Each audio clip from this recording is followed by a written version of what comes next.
This is Into Sports. I'm Evan, and today I'm going to be predicting each team's record.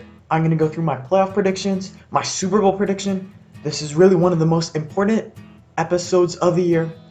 This is my full NFL predictions. So let's start in the NFC North.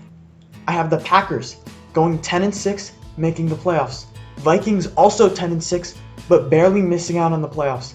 Bears regress, they go to 7-9, and the Lions at 6-10.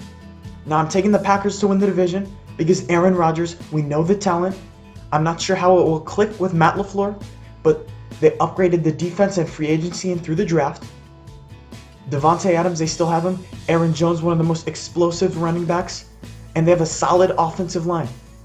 Now the Vikings, they're very interesting because when you look at their roster, their playmakers, both on offense and defense, the way they can get after the passer, the Vikings have me thinking, wow, this is a scary football team. But then you remember, when the lights are bright, when it's Sunday night, when Kirk Cousins has a decent team to play, he cannot win high-pressure football games. I mean, in week 3 of the preseason, it was on national TV, NFL Network, and Kirk Cousins threw up a stinker versus the Cardinals in that defense. I don't understand what it is, why Kirk Cousins can't win big games, but that's what's holding them back from being a playoff team and potentially winning the division. Now people are going to criticize me for picking the Bears to go 7-9, but when your quarterback is Mitchell Trubisky, I'm sorry.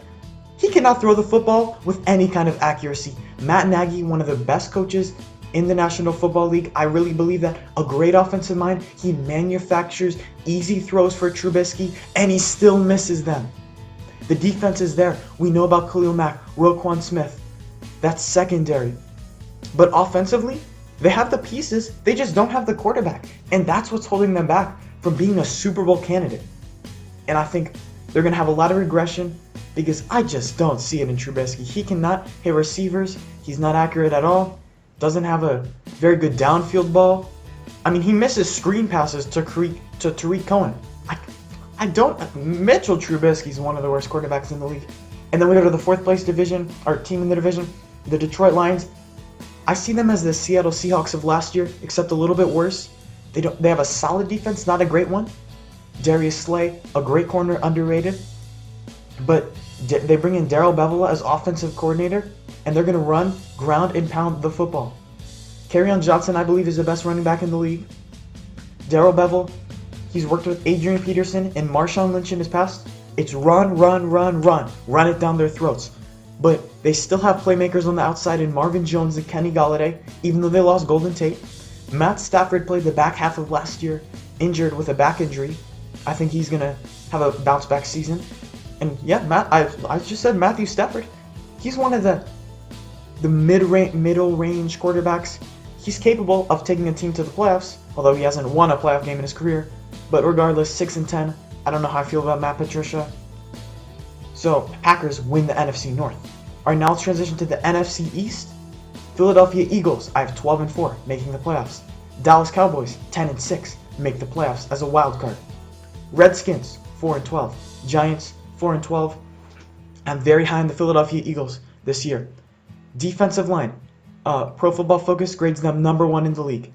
Offensive line, Pro Football Focus grades them number 1 in the league. Receiving core, Pro Football Focus ranks them number 1 in the league. Carson Wentz, if he can make this work in Philadelphia this year with a great head coach, a great general manager, and a very good roster, he doesn't deserve the money they just paid him. But I do have confidence in Carson Wentz as long as he can stay healthy. They brought in Josh McCown to back him up. But the health, that's really the fate of this football team. Now let's go to the Dallas Cowboys. I have them going 10-6, making one of those wild card spots. The Zeke holdout, the Dak contract, there's been so much drama. Jerry Jones saying Zeke who, which I thought was personally very funny. But they re-signed Jalen Smith to an extension on the defensive end. Leighton Vander Esch, Jalen Smith, the best linebacker tandem, I believe, in the NFL. Defense, Byron Jones corner. You can get after the pass rusher with DeMarcus Lawrence. They have a weapon on that perimeter in Amari Cooper at running back. If they get Ezekiel Elliott back, they have him as the workhorse. Tony Pollard, I think he can handle the role if Zeke is not there. Obviously not as well. I'm not too concerned about the Zeke holdout, but I still have them going 10-6. And Dak, he can win clutch games unlike Kirk Cousins. And that's why I have them making the playoffs over the Vikings, even though I predict them to have the same record, because I believe the Vikings roster is better, but it comes down to Dak winning clutch games, Cousins choking them away. Now let's go to the two of the three worst teams in football are in this division, the Washington Redskins. It's a transition year. I'm giving them 4 games because I think Jay Gruden is that good of a head coach. This is really not a 4-win roster. It's that bad. At quarterback, you don't know if it's going to be, or it's going to be Case Keenum week 1. They're probably going to transition to Dwayne Haskins. That's what it would be in all likelihood. You still have Colt McCoy there. But Jay Gruden won 7 games with this football team last year. In all honesty, he should have been a Coach of the Year candidate for what he did. And he should not be fired if the Redskins win 4 games this year. And the Giants, 4-12, as I predict. Yeah, Daniel Jones, Eli Manning, that's going to be what we're going to focus on all year. Pat Shurmur, he hasn't figured it out as head coach. I had much higher expectations as he came in last year as a head coach. And Saquon Barkley, you have suspension to the receiver corps, injuries. The defense really isn't all that great.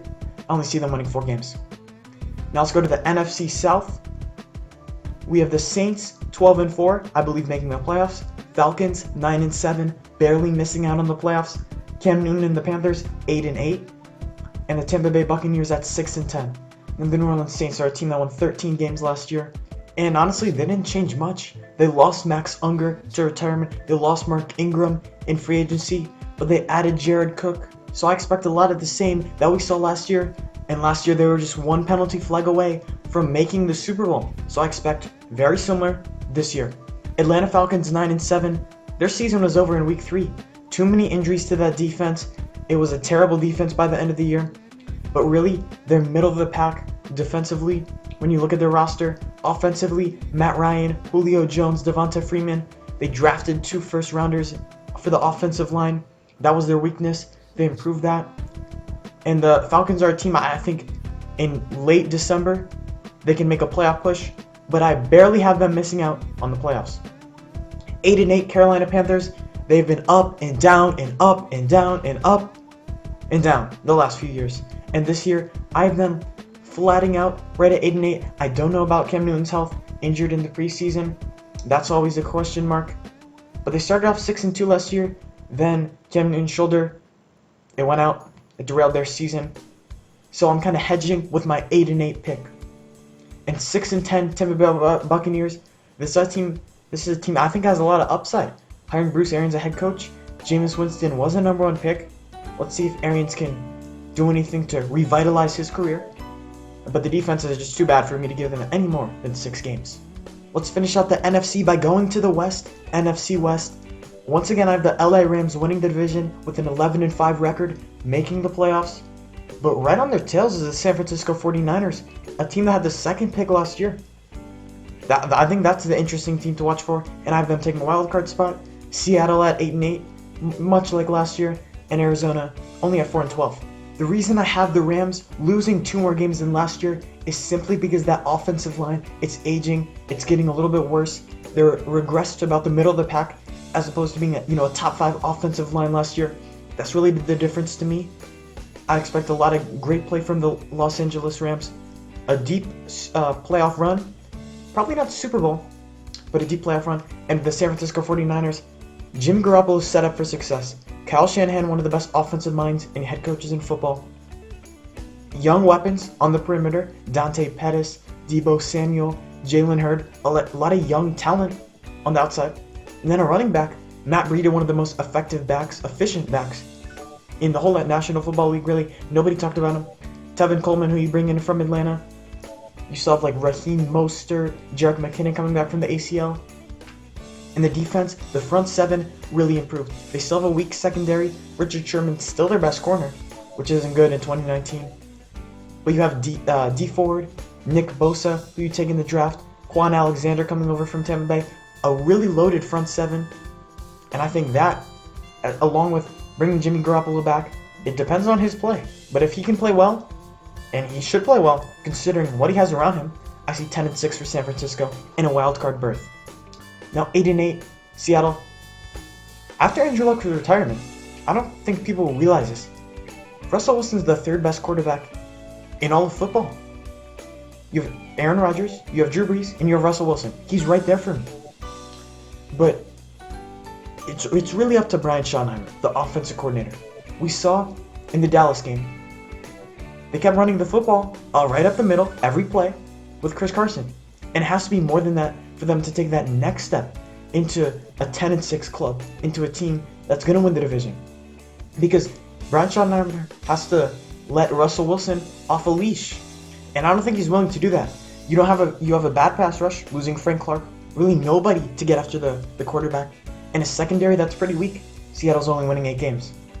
And then last, once again in the division, the Arizona Cardinals. I love Kyler Murray for long term, but this year, too many young pieces. Cliff Kingsbury, I don't really know if he's going to work out as head coach. I think Kyler will work out. I don't know about Cliff.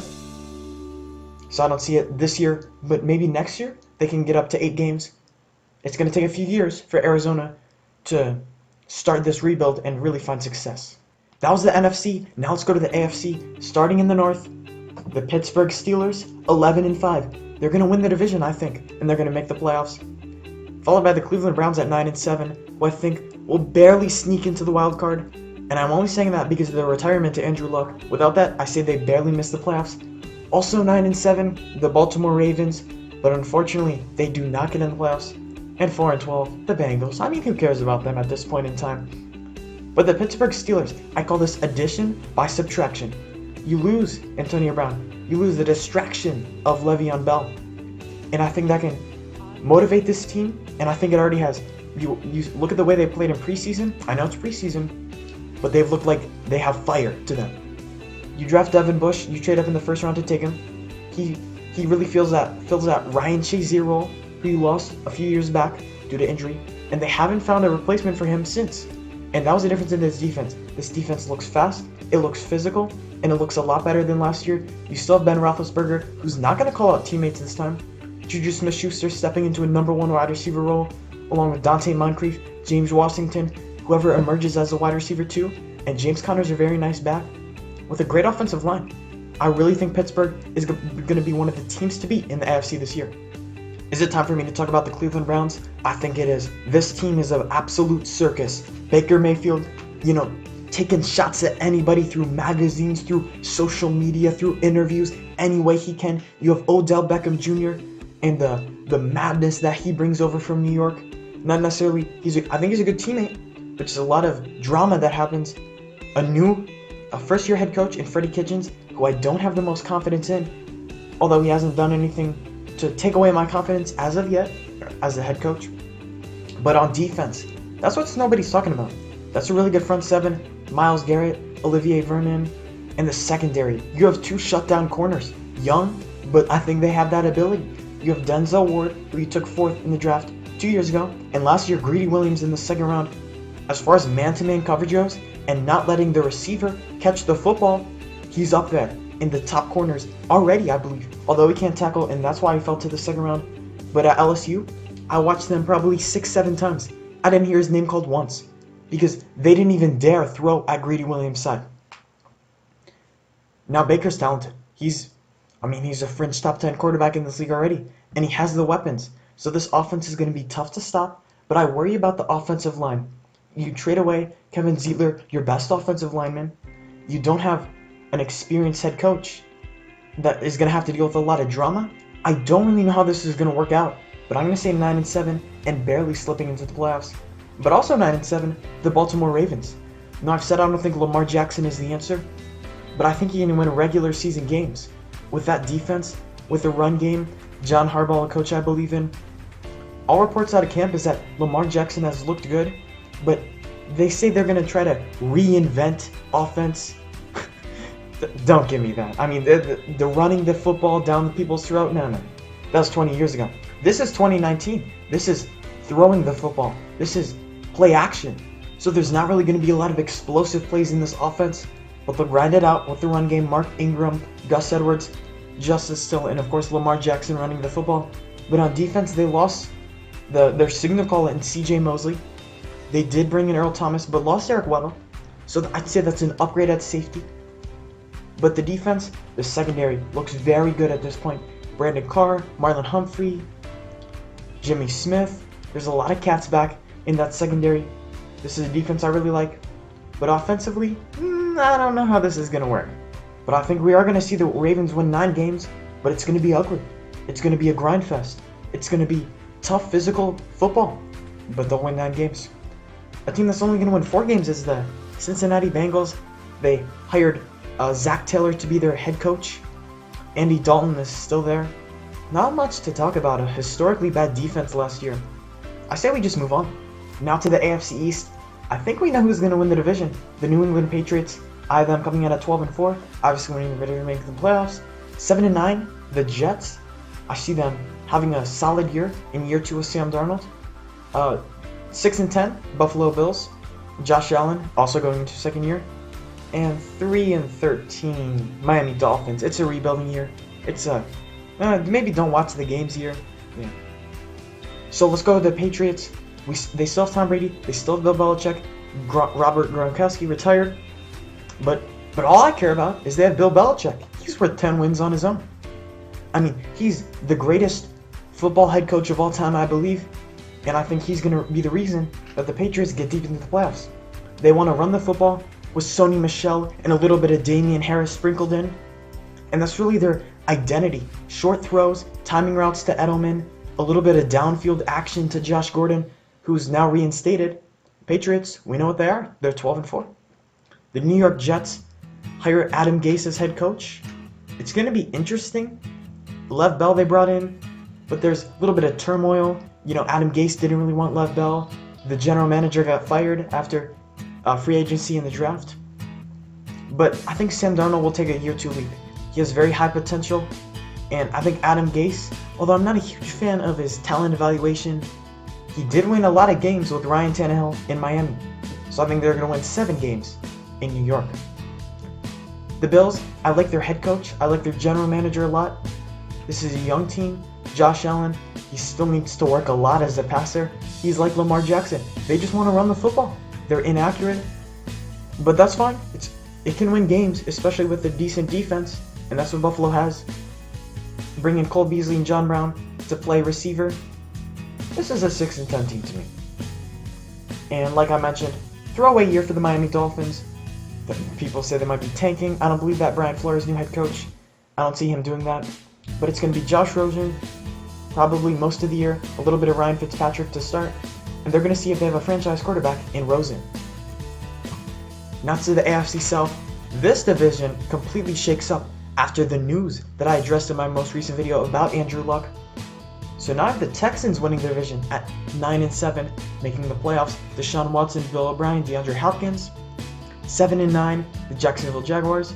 Also 7-9, the Tennessee Titans. And also 7-9, the Indianapolis Colts. For Houston, there's a few question marks. First of all, the offensive line. It's not really a question because I know they're going to be bad unless they try to trade for Trent Williams out of Washington. Who's going to get the carries? Lamar Miller tore his ACL. They have Duke Johnson, but he's a pass catcher. He's not a grinded out bell cow guy. They have a few young guys like Karan Higdon. I don't know who's going to get the carries. And the third thing is Jadeveon Clowney going to be on this football team when it's time to play? He's holding out, doesn't want to sign the franchise tag, and I think he's going to get traded before the start of the season. But Deshaun Watson, a quarterback I really believe in, he has weapons with Will Fuller, if he's healthy, with DeAndre Hopkins and Kiki Kuti in the slot. It depends on the offensive line. Are they going to be able to keep him upright?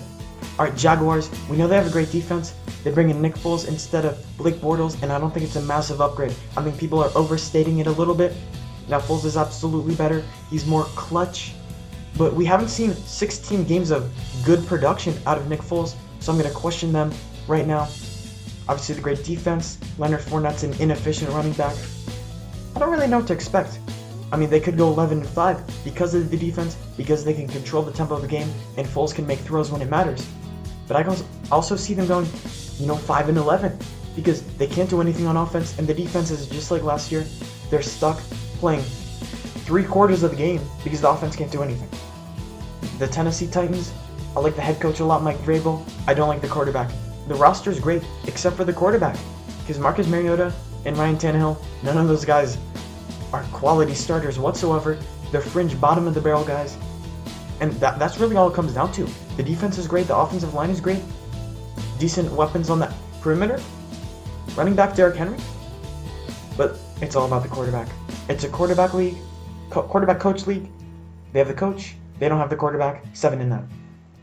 And a team whose quarterback retired is the Indianapolis Colts. I also see them going 7-9. Jacoby Brissett is a comparable NFL starter. I think he's better than Marcus Mariota. They have a great offensive line, great head coach, general manager. But Andrew Luck's such a difference maker. I'm going to take 5 wins off their total from 12 to 7 after the retirement. Let's go to the West. The Chargers, I have winning the division 12-4. The Chiefs, I have making the playoffs at 12-4, getting in the wild card though. Broncos 7-9, and Raiders another 3-13 team. Not looking too bright for John Gruden and Antonio Brown. But the Chargers, Phillip Rivers is still there. Melvin Gordon is holding out. But the biggest thing I worry about, I don't worry about Gordon. I worry about Derwin James and that injury. He's the spearhead of that defense. Now without him, it's still great defense because you have Casey Hayward and Desmond King. Two of the best. Casey Hayward's a top 5 corner on the outside, and Desmond King is a top 2 corner in the slot. Joey Bosa and Melvin Ingram are guys that can get after the quarterback. I like the Chargers a lot. Also, Chiefs, 12-4. But I have them losing the tiebreaker to the Chargers this year, unlike last year. And yeah, they have Mahomes. I get it. He can throw a backwards pass in practice. Oh, big deal. I don't care. Mahomes is really an overrated quarterback. He's a fringe top 10 guy for me. He's set up offensively. Andy Reid, amazing offensive mind. Tyreek Hill, a complete speedster. I mean, he's a cheetah. Travis Kelce, he's the best tight end in the league. Sammy Watkins is still a wide receiver that they have. He's the number 1 receiver. That's their number 2 receiver. And we don't talk about him because he's overshadowed by the weapons they have on offense. And Damian Williams, Darwin Thompson, whoever's going to get the workload is going to succeed because this is Kansas City and this is Andy Reid and this is the high-flying offense. The defense, I still have question marks. They bring in Tyrann Mathieu, the honey badger, but it's still a bad defense. But it can't get worse than last year, so I upgraded a little bit. Broncos, 7-9, bringing Joe Flacco. Trade for him. It's still a great defense, but offensively, not a ton of weapons. They have Royce Freeman, Phillip Lindsay in the run game. Wide receivers, Emmanuel Sanders, Courtland Sutton, but I don't think they have the firepower to get into the playoffs, to get over the hump, and to potentially win the division.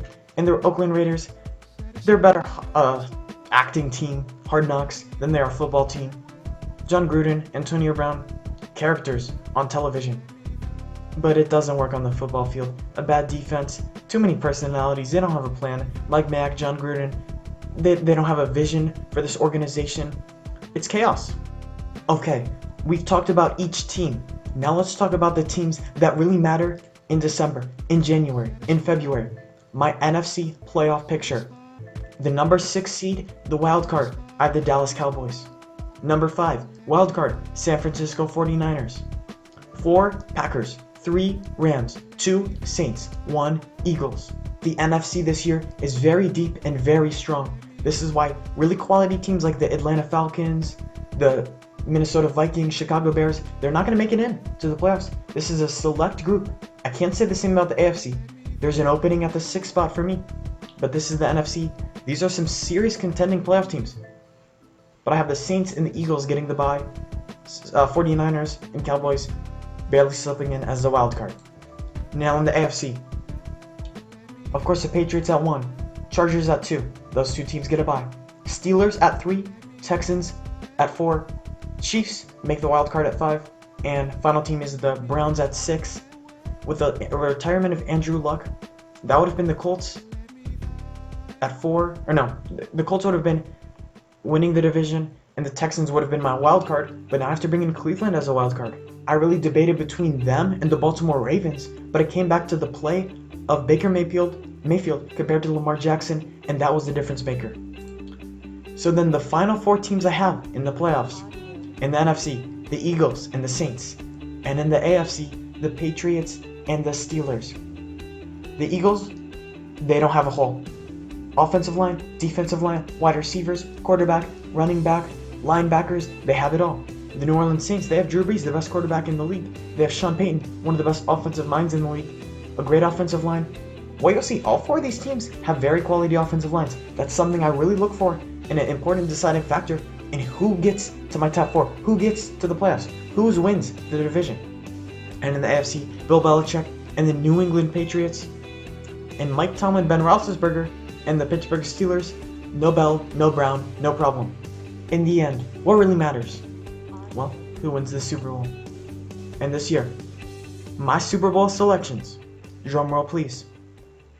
I got the New England Patriots against the New Orleans Saints, and I have the Saints winning 26-23 in a coaching battle, a quarterback battle, one that's gonna go down to the wire. The reason I give the Saints the edge, the reason the Patriots won the Super Bowl last year, the Rams had the better roster, but the difference was coaching.